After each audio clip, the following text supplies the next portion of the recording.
सभी को सुप्रभात। आज कक्षा 12 विषय शिक्षा शास्त्र में मैं आपको आपदाओं के बारे में बता रहा था कि आपदा क्या होती हैं।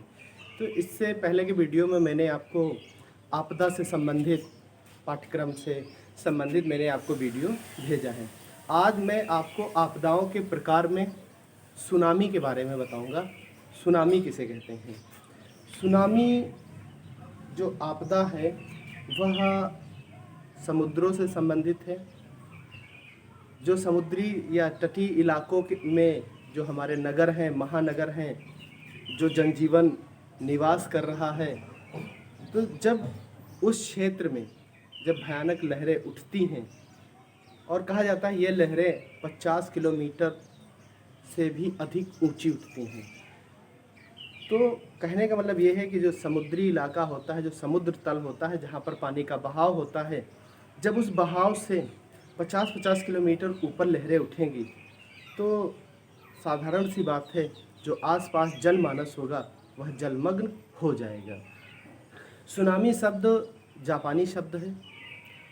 सु प्लस बंदरगाह, नामी प्लस लहर, यानी कि बंदरगाह किसे कहते हैं?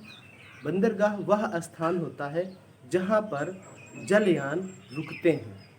जैसे जहाँ पर बसें रुकती हैं आप उसे बस स्टॉप कहते हैं, जहाँ ट्रेन रुकती है आप उसे रेलवे स्टेशन कहते हैं।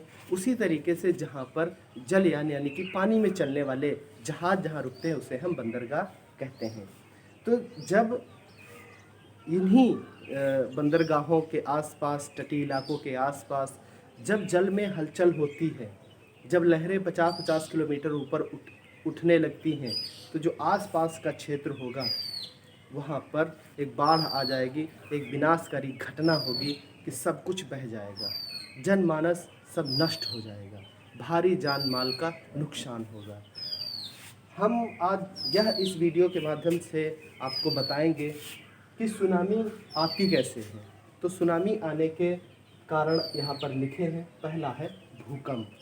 जब पृथ्वी की आंतरिक प्लेटों में किसी भी प्रकार का कंपन या किसी भी प्रकार की हलचल होती है तो निश्चित रूप से जो धरा होती है वहाँ पर वो कांपने लगती है। इसका वेग 7-8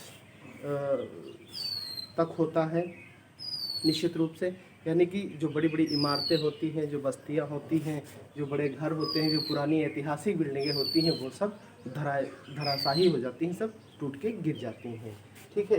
तो पृथ्वी की आंतरिक सतह में या प्लेटों में जब हलचल होती है, ठीक है, जब किसी प्रकार का उस पर बदलाव होता है, ठीक है, प्रभाव पड़ता है, तो धरा पृथ्वी कांपने लगती है, जिसे हम क्या कहते हैं? भूकंप कहते हैं।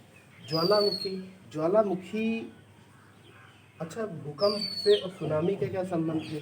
तो जहाँ पर भूकंप का केंद्र होगा, जहाँ पर भूकंप का केंद्र होगा, जहाँ पर पृथ्वी की आंतरिक सतह में कोई परिवर्तन हुआ होगा, कोई टूट फूट हुई होगी, तो वहाँ पर जब कोई जो केंद्र होगा, अगर वह केंद्र मान लीजिए भूकंप का केंद्र किसी समुद्र तल की तलहटी में है और वहाँ पर इस तरीके का कोई कंपन हुआ है, तो निश्चित रूप से जो वहाँ जो साधारण जिस स्तर पे जल बह रहा है, जब उस स्तर पर कोई हलचल होगी, कंपन होगा, तो जो जल की लहरें हैं वो 50-50 किलोमीटर ऊपर तक उठेंगी, जिससे जलमानस नष्ट हो जाएगा। फिर देखते हैं ज्वालामुखी। ज्वाला नाम ही सीखिए, ज्वाला मीन्स आग, मुख मीन्स मुँह, मतलब जिसके मुँह से आग निकलती हो उसे हम ज्वालामुखी कहते हैं।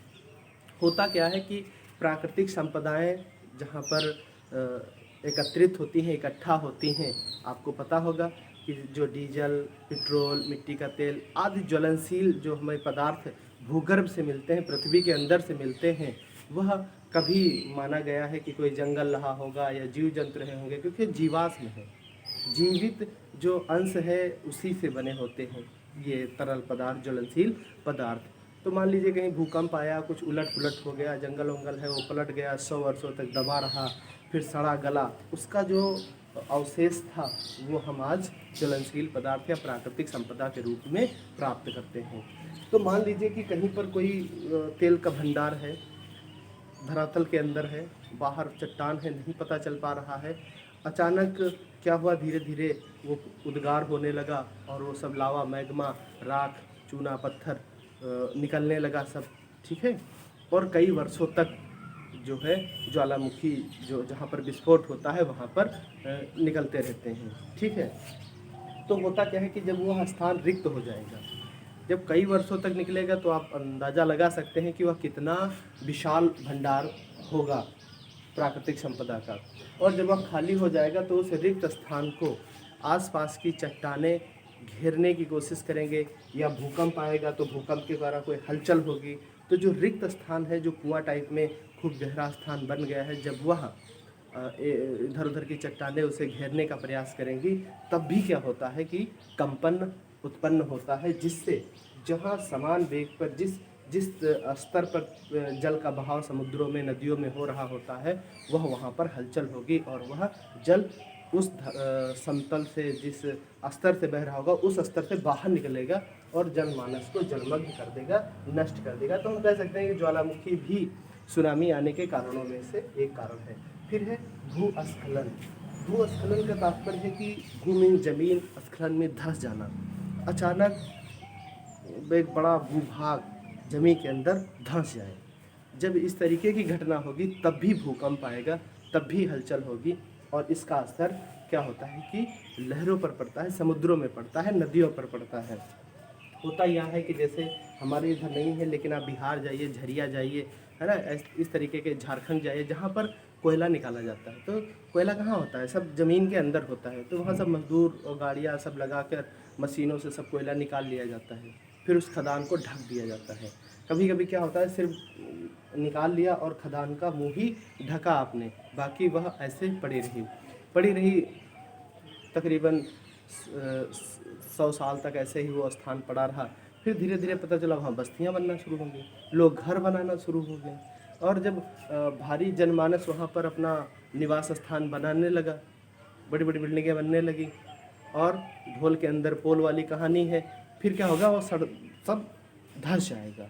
जब इस तरीके की भयानक घटना होगी तब भी भूकंप आएगा, तब भी जो है भूकंप टाइप की घटना होगी, जो सीधे सुनामी पर उसका सुनामी को उत्पन्न करने में उसका योगदान होगा। फिर देखते हैं उल्कापात के कारण भी सुनामी आती है। उल्कापात की जो घटनाएं होती हैं वो आकाशीय होती हैं। कभी कभी पिंड जो है आपस में लड़ते हैं, उनका वेग इतनी तेज होता है कि जहाँ पर वो गिरते हैं, जहाँ पर उनका प्रभाव होता है, वहाँ पर भी इस तरीके की आपदाएं आना संभव है। तो इस वीडियो के माध्यम से हमने आपको सुनामी के बारे में बताया, सुनामी आने के कारणों के बारे में बताया। सभी लोग कॉपी पर नोट कर लेंगे।